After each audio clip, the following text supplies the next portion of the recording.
So, let me start with something that is a little strange once you actually look at it. You go to a help center and type reset my password, and the top result it hands you is an article titled Regain Access to a Locked Account. And that is exactly the right page. But read the two again: reset my password and regain access to my locked account. Not one shared word. No reset, no password in the title at all.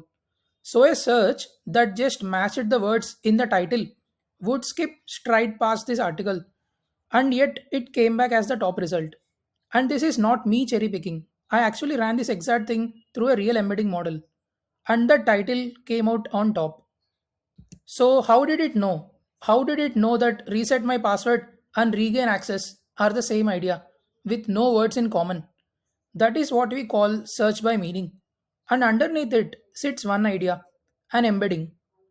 Get this one idea, and a whole lot of other AI things start to make sense. So, let's build it up from scratch. So, what is an embedding? Let's not go abstract. Let me just show you one. We take a piece of text, say the word cat, and hand it to a model. And by model, at high level, just picture that same box from the first video. You call it, hand it something, get something back. You give it cat, and back comes a list of numbers. That's it. For OpenAI's small model, that list is 1536 numbers long. And these are the real ones for cat: 0.0256 minus 0.0234 minus 0.0161 and on. All tiny, all bunched near 0. That list has a name, a vector. Do not let the word scare you. A vector is just a list of numbers. And getting one is ordinary. You call the model over an API, same as loading a web page. Text in, numbers back. So that list is the embedding. And honestly, so far it sounds pointless. But here is the move that makes it powerful. A list of numbers can be read as a position. Two numbers, like 3 and 5, is a point on a graph. 3 across, 5 up, 3 numbers, a point in 3D. So a list of 1536 numbers is just a point 2 in a space with 1536 directions. Every piece of text we embed becomes one dot in that space. And here is the trick the whole thing rests on. These models are built so that text meaning similar things land close together. So, cat, kitten, dog, all pets cluster together. Car sits off on its own. And it's not that any single dot contains a meaning, it is the relationships that carry the signal. Related texts land near each other, unrelated ones far apart. One honest note: a real map has 1536 directions, not 2. So my flat drawing is just a sketch. The real gaps are subtler, but the idea is exactly right. And that word I just used, dimension, each number in the list is one dimension, one slot. We live in 3. So 1536 is impossible to picture. And that is fine. You never have to. For search, the main thing we do in here is measure how far apart 2 points are. And that works the same in 1536 directions as in 2. So that is an embedding, not the computer reading your words and understanding them. It is turning text into a position on a map, where nearby means similar. Hold that, the rest is just what we do with it. So all our text is now dots on this map. And here is the payoff of turning meaning into a position. Positions you can measure. You can put an actual number on how close are these two. And that number is what everything runs on. The usual way to measure it has a slightly fancy name, cosine similarity. But the idea is simple. Picture an arrow drawn from the center of the map out to each dot.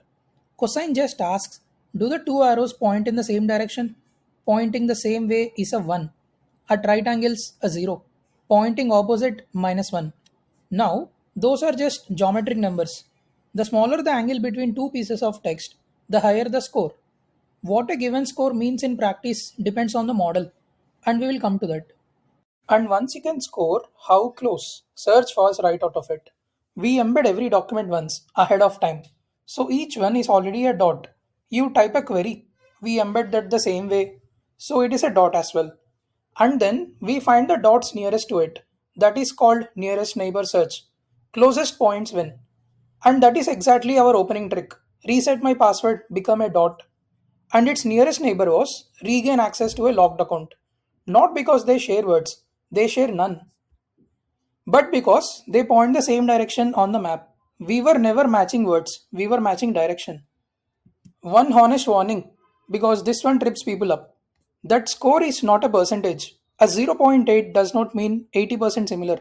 It is the cosine of an angle. And how high or low the numbers even run depends on the model and your data. In my tiny 6 title experiment, the right page scored about 0.49, while a clearly unrelated one scored about 0.10. But a different dataset could sit in a completely different range. So the number only means something relative. This one is closer than that one inside the same setup. Use it to rank, never as a score out of 100. So that is search by meaning, start to finish. Turn everything into positions, then find the nearest point. Who is closest on the map? That's it. Okay, this should be nagging you a little. Who decided that cat and kitten go next to each other? Did someone sit down and place every word by hand? There are millions of them. So, no, nobody plays them one by one. So, where does the map even come from? And at high level, it was learned. The rough intuition is an old one. You know a word by the company it keeps. Cat and kitten show up around the same words purr, wet, litter. So they drift into the same neighborhood. Modern models also train on lots of examples of which text should count as related. And the exact recipe differs to model to model. The honest line for today, it learned the map from huge amounts of text and examples. Nobody plays the dots by hand. How it really does, it is its own. Deeper video. And that learning trips people up in two ways worth getting right. First, you might assume each number stands for something. Number 4 is happiness, number 50 is it an animal? And almost never. One number on its own means basically nothing readable. The meaning is mirrored across the whole list, across combinations. So you cannot open an embedding and read it like a labeled form. It is a position taken as a whole. And second, the big one. It is tempting to say the model understands the text, and I would gently push back on that. At least, not the way you and I do that.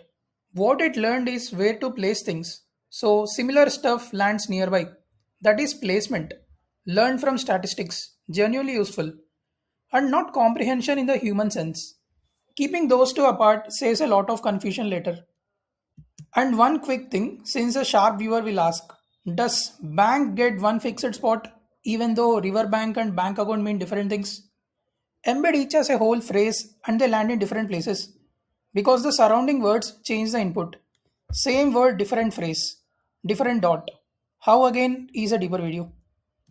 So the map was learned, not built by hand, and the model did not understand your words. It learned where to put them.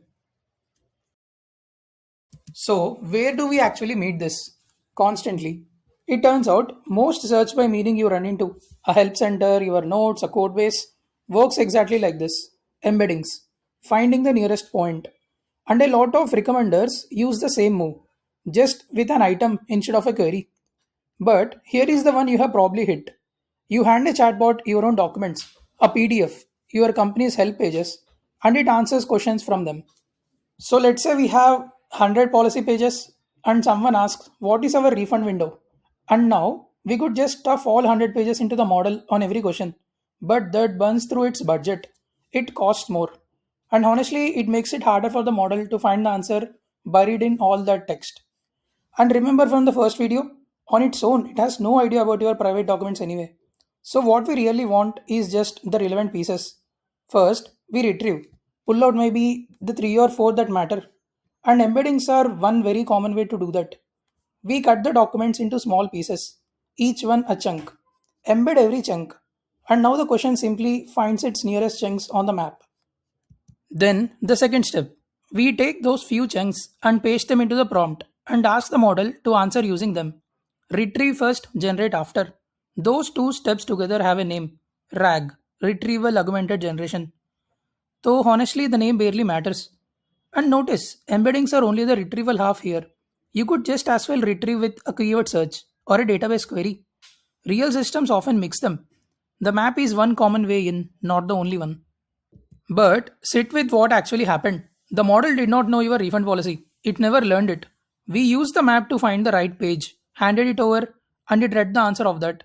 That is a big part of what is behind AI that knows your documents. When it retrieves with embeddings, find the nearest chunk, hand it to the model to read, retrieval finds it. The model just reads what is handed. So let's pull it together. It really is one small picture. An embedding turns text into a position, a point on a map, where similar meanings sit close. And once meaning is a position, find me something similar becomes find me something nearby. Just measuring distance. That one move, meaning into coordinates, is the whole idea. And that is why the same move keeps turning up. Search by meaning is finding the nearest point. Recommenders, often the nearest point. And answering from your own documents. Whenever RAG retrieves with embeddings, is finding the nearest point and handing it to the model to read same idea over and over. I kept two doors closed today on purpose. Let me name them. 1. How the model actually builds that position. The machinery that decides where a word lands. A deeper video. 2. How you search billions of points fast. Because comparing against everyone does not scale. That is vector databases. Neither changes the picture you now have. They just go deeper and faster. So here is the thing to actually walk away with. The next time an AI finds the right thing, the right doc, the right answer out of your files, it usually is not reading your whole library and understanding it.